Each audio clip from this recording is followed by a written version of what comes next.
Hey, what is up, Confederate TV Nation? I'm your host, the main Confederate, and let's get right into what we're going to be talking about today.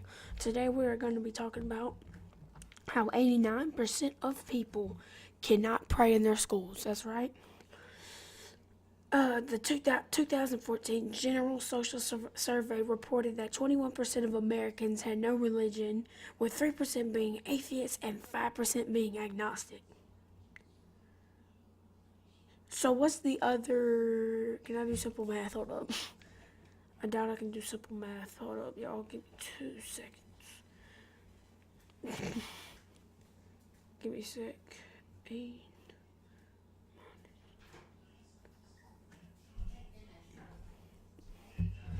So what's the other 8? So what's the other 13 people then? If they're not atheists, they're not agnostic. So do they just not believe in anything? They're just depressed people. Anyway, so since 1962, Supreme Court ruled that school prayer was unconstitutional, even though Congress opens up with a prayer. Makes sense. So the reason why I think there should be prayer in school, me being a Christian, but I don't think it should only be Christian prayer. I think Jews should be allowed to do whatever they pray. I think Muslims should be able to do the Islam prayer, whatever it's called. I think Buddhists should be able to pray. Just all religions should be able to pray. Now, since there are 89% of people who believe in a certain religion, and only 3 believing that there is no God, 5 being agnostic means they don't care, and 13 other people that just don't believe in a single thing. Now, the main hypocritical thing is that they teach you about religion. In world history, you are taught about Judaism, Islam, and I believe you're taught about Christianity. The thing is, you can't pray to the gods in these religions, but you are taught about them. But also what you're taught is another religion, evolution. Evolution is a religion. Evolution is a religion, or at least I believe it's a religion. That's what you're taught, where man came from. You're not supposed to believe that God created man. The school teaches that men came from monkeys. Also, what you're taught, the world came from is a big bang. Nothing came out of something. You're not supposed to believe that God created the heavens and the earth. They don't want you to believe that, even though that's what our country was founded off of. They don't want you to believe that. What they want you to believe that a whole galaxy came out of nothing. They want you to believe that billions of years ago, evolution started.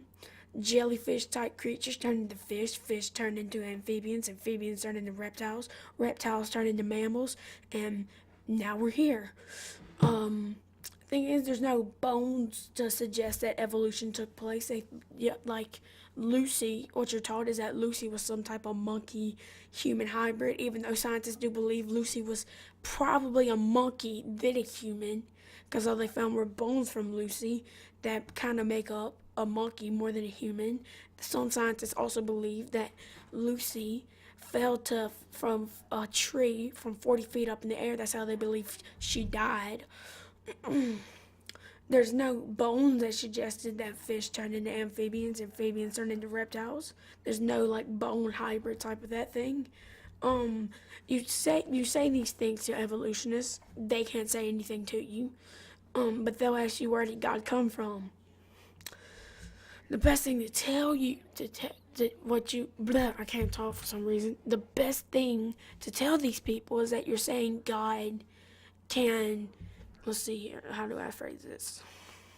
The best thing to tell these people is that God cannot, like, God's rules don't apply to space and time. Those rules don't apply to God, but those rules do apply to gravity, things like that.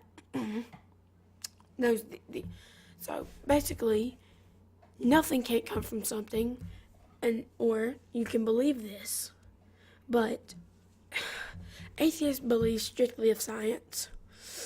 But the scientific probability of nothing coming out of something that's not science, you have to have faith in that, and that's where religion is founded on faith. That's why I believe if you're an atheist atheism. I believe atheism is religion. Now, if you ever want to convince an atheist to at least becoming a creationist, here's what you tell them. Most atheists do believe that they believe the world is at such a bad state, a creator wouldn't let that happen. So what you tell them is, imagine you're on a plane, right? The plane crashed. You see all of these dead people. But your first thought wouldn't be, nobody created this plane. It would be, what happened to this plane? Who created it? They must have made a mistake. And see, something was a mistake. But it was not God who made a mistake. It was humans. God did make humans in his image. But the thing is, he made humans perfect.